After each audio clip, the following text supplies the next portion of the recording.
Hey, happy Wednesday, everybody. Sean from High Level. Couple of quick updates for you. So one, on the new Level0 CDN that we talked about a couple days ago, a few of you ran into some SSL certificate creation errors or delays. And so just wanted to let you know that we've resolved that.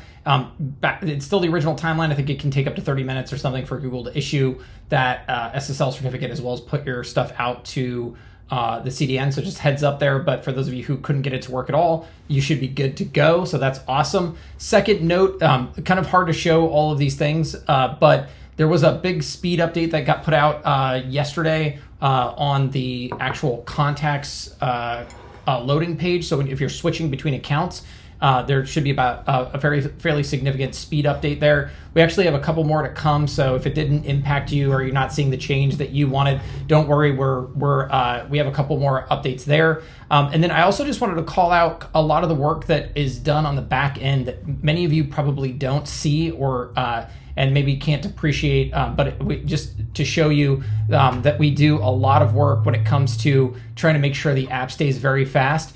This is an example of an internal dashboard that we have, and this one specifically is looking at the number of slow fetches of the actual custom fields that you would see on a contact.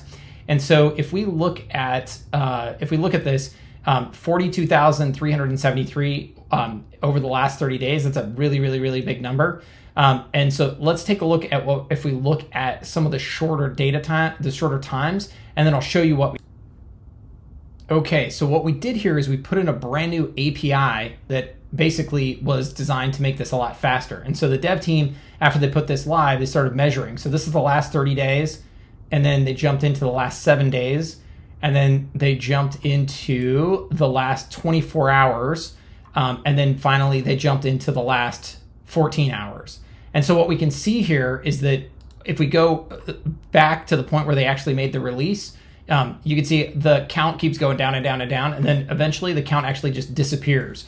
So because of the performance of this new API that they've delivered on the back end, every time the custom fields get fetched, the number of them that are hitting above, call it, hitting that slow condition is now 0. Now we're doing this across the board with lots of different areas of the app, and putting a lot of dev cycles into doing this. Unfortunately, without this sort of back-end presentation, it's going to be hard for you to sort of appreciate or see all the work that's going into it. But I did just want to show you a little behind-the-scenes sneak peek here. And this type of stuff, can take weeks or months to actually optimize and get done. But we really do care a lot about speed, and we do want to make sure that as we build, not only building great features, but also very scalable and fast features. And so just so everyone's aware, we are very committed to continuing to increase the speed, but I wanted to share this result because I thought it was really phenomenal, and it's a great job of showing not only the fact that we're optimizing things, but we're also tracking our optimizations and really monitoring as things go through, and making sure that if things do get slow, we jump on it and actually get a fix in place as we see it come up. So anyways, hope all of you are having an awesome day. And as always, if you have any questions, let us know. Thanks.